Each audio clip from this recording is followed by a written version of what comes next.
Welcome back to Giants.com. My name is John Schmelk. Joining me is Michael Eisen. As always, the Giants Training Camp Report, the online edition. Last night, the guys were in pads, full contact practice, and there was a lot of extracurricular activities, an injury, a little bit of a scuffle. After the practice, Coach Tom Coughlin gathered his guys, delivered a very stern message, and it was probably very similar to what he said to the media just a few seconds ago. That's not the way we coach them. They know better than that. They made some mistakes. They shook each other's hand. They realize how foolish it is. And hopefully that's the last time we'll see that.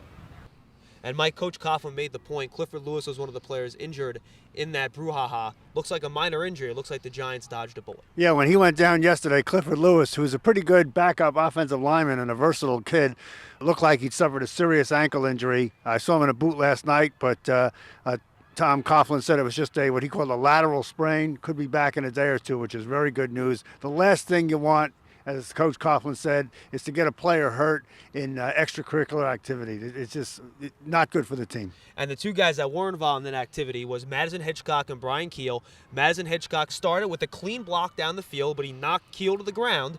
Keel came back at him next play. There was a little bit of pushing and shoving. Offense and defense started yelling at each other.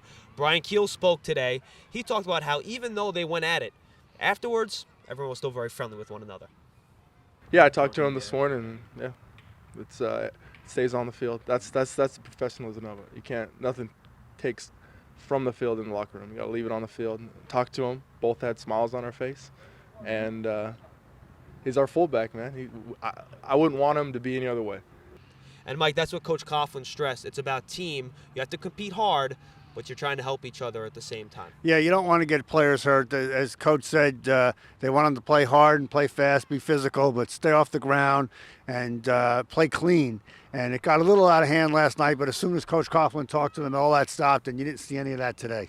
And more good news injury-wise today, Richie Cyber was back at practice, and a bit of a surprise, Fred Robbins off of the PUP list. He practiced today in individuals. They think he might be able to go team tomorrow. Yeah, a few snaps. You know, no one really knew when Freddie was going to be back. He had that off-season knee surgery, and he has progressed. He's worked real hard. He's been on the bike. He's been running, and he looked pretty good in individuals today. We'll see how he does in the team snaps tomorrow if he gets in. And finally, practice say the offense seemed to struggle again.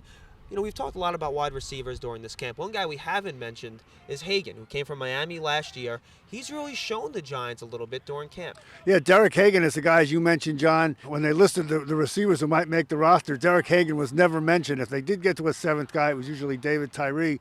But Derek Hagan, until he had a little mishandle today, has caught everything thrown to him. He does have some experience. He played 36 games for the Miami Dolphins the previous 3 seasons, and he's a good special teams player. So I think Derek Hagan is a contender to get a roster spot. Well, it was a dreary, cold, breezy Sunday afternoon here in Albany. The Giants managed to dodge the rain. We're going to get inside and dodge the rain as well. Tomorrow, we're back in 2 days. Check it out, only on Giants.com.